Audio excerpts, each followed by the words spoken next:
friends, welcome on this platform. L'homme le plus noir de la terre, c'est moi. Sa Majesté Sénateur Clétus Lundzé. Respect total à tous les combattants de la liberté. Respect total à tous les combattants de la vérité. Et tous les combattants pour la justice. Parce que ici, notre ligne éditoriale, c'est la justice et c'est la vérité. C'est ça. Les amis, exceptionnellement, je vous demande humblement, si vous avez le temps, de vous abonner sur cette plateforme. Nous avons Bantu Media People. Nous avons Senator Clétus a.k.a. Jean-Louis Moses. Nous avons Bantu Media Group Sport. Nous avons Bantu Media Authentique. Chers amis, écoutez. Il faut que je rie un peu d'abord. Il ne faut pas aller mettre votre droit là où quand ça va sortir, ça va sentir. Parce que quand on explique les choses aux gens, ils pensent qu'ils ont compris. Mais quand vous pensez que vous avez compris quelque chose alors que vous avez mal compris, vous allez vous tromper. Vous allez mettre votre doigt-ci quelque part et ça va sortir avec les excréments. C'est le cas de Benjamin Netanyahu. Il a toujours été dans l'entêtement parce qu'il compte sur la puissance des États-Unis d'Amérique. L'Israël n'est pas un grand pays de fabrication d'armes. Le complexe militaro-industriel israélien est non existant même. C'est les pays de l'OTAN qui fabriquent des armes et ils mettent ça en Israël pour tester dans le Moyen-Orient. Donc l'Israël, parfois, à travers des premiers ministres belliqueux, crée des situations de conflit tous les jours. Ils vont envoyer les missiles, ils vont tester des choses. Et les Américains envoient une quantité très importante. Donc l'Israël est un pays où on stocke les armes. Et pas seulement, est une base militaire otanienne au Moyen-Orient. Mais pour la stabilité de l'économie américaine, c'est un non-sens aujourd'hui. Le paradigme a changé. Les gens réfléchissent autrement. Et les gens comprennent aujourd'hui, ou ils ont compris aujourd'hui, que les États-Unis n'ont plus le monopole de la violence. Je répète, les pays du Moyen-Orient ont compris aujourd'hui que les États-Unis n'ont plus le monopole de la violence et de la technologie militaire, hardware. La Russie, par exemple, vend les armes en Arabie Saoudite.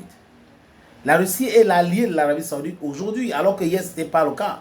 La Chine est l'allié de l'Arabie Saoudite, l'allié de l'Iran. C'est pour cette raison que la Chine a œuvré pour cette réconciliation entre l'Arabie Saoudite et l'Iran. Conséquent, ça fait très mal chez Netanyahu. Ça fait très mal chez Donald Trump et les Américains, ou surtout les néocons, qui sont des belliqueux. Monsieur Netanyahu semble être dans un piège aujourd'hui. Il a été pris dans son propre piège.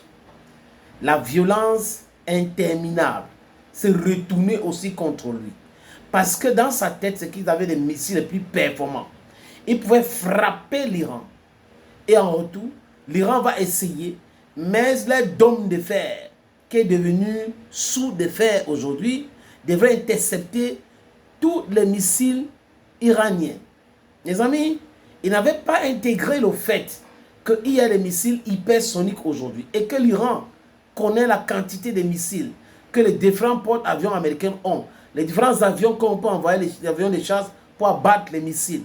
Et la quantité de missiles dans la défense anti-aérienne israélienne. Voilà qu'ils ont commencé par les drones Shahid. Après, les missiles balistiques intercontinentaux. Et les missiles hypersoniques. Catastrophe totale. Le ciel israélien est saturé. Samedi et dimanche. Et ça continue, les amis. C'est vrai qu'en Iran, il faut dire la vérité, le peuple est en train de se cacher. D'autres quittent la capitale. D'autres sont souterrains dans les métros. C'est une vérité. C'est vrai aussi que du côté d'Israël, à Tel Aviv, à Jérusalem et dans les grandes villes, les gens sont en train de se cacher dans les abris souterrains. C'est une vérité. Donc, Israël, ça fait très longtemps qu'ils n'ont pas vécu cela. Les Israéliens. Mais les Israéliens n'ont pas appelé à cela. C'est Benjamin Netanyahu qui a voulu de cela. Et aujourd'hui, il est pris dans son propre piège. Il veut manipuler tout le monde. À l'heure où je vous parle, les chanceliers occidentaux sont en train de faire quoi? Ils sont en train d'appeler l'Iran pour reprendre les négociations. Ils sont en train de faire, s'il te plaît, ouais, pardon, pardon, parce qu'ils voient quoi? Ils ont vu que la Chine s'est engagée du côté de l'Iran. Ils ont vu que la Russie s'est engagée du côté de l'Iran. Ils voient que le Pakistan s'est engagé et parlait nucléaire directement du côté de l'Iran. Ils ont vu que l'Algérie, les pays arabes sont avec l'Iran. Ils ont vu qu'au Yémen, c'est compliqué. Ils voient donc que même la Corée du Nord est entrée dedans. Donc c'est très compliqué. Netanyahou a essayé de discuter avec Vladimir Poutine, qu'il n'a pas pris au téléphone. Il veut rencontrer Vladimir Poutine, ça ne donne pas. Mais Donald Trump a appelé Vladimir Poutine pour lui parler, d'essayer de calmer Téhéran. Mais au lieu d'appeler la Russie pour essayer de calmer Téhéran, il fallait plutôt demander à Netanyahou d'arrêter son non-sens. Et comme je vous ai dit, M. Netanyahou est tombé dans son propre piège. Et cette fois-ci, je pense que les Occidentaux, certains sont en train d'observer et veulent qu'ils goûtent à ce qu'ils proposent aux autres tout le temps. C'est de ça qu'il est question. Les amis, je vous suggère de regarder ça. Israël semble piégé dans son conflit avec l'Iran après la riposte totale des forces iraniennes contre Tel Aviv, qui a subi hier soir de nombreux tirs de missiles iraniens qui ont visé le QG de l'armée israélienne ainsi que des quartiers résidentiels, avec un bilan de plusieurs Israéliens tués et des centaines de blessés. Alors que l'Iran a repris ses capacités de projection balistique contre Israël, l'armée israélienne n'a pas réussi à détruire les installations nucléaires iraniennes, pour la plupart souterraines, en dépit des frappes massives des forces israéliennes contre les intérêts stratégiques iraniens. Les autorités iraniennes ont également réussi à tenir le choc après les éliminations de plusieurs hauts commandants militaires iraniens. L'action israélienne va pousser l'Iran à dorénavant choisir l'arme atomique pour assurer la sécurité du pays. Israël semble également en difficulté auprès des États-Unis qui commencent à se distancer de Netanyahou. Washington refuse de participer aux opérations alors que l'armée américaine est la seule capable de détruire efficacement le programme nucléaire iranien. Les autorités iraniennes qui ont repris du poil de la bête affirment être prêts à bloquer le détroit d'Ormuz, endroit stratégique où 20% du pétrole mondial y transite. Une telle décision pourrait créer une récession mondiale. Israël, qui voulait faire tomber le régime iranien, n'a fait que renforcer son programme nucléaire. Quand vous entendez mon rire ici, les amis, sachez que gardez donc pas Ndiba. Monsieur Netanyahou a trouvé garçon. Netanyahou, l'Iran, ce n'est pas l'Irak. L'Iran, ce n'est pas la Libye. L'Iran, ce n'est pas l'Afghanistan. L'Iran, ce n'est pas la Syrie. L'Iran, ce n'est pas le Liban. L'Iran, ce n'est pas le Yémen. L'Iran, ce n'est pas Gaza.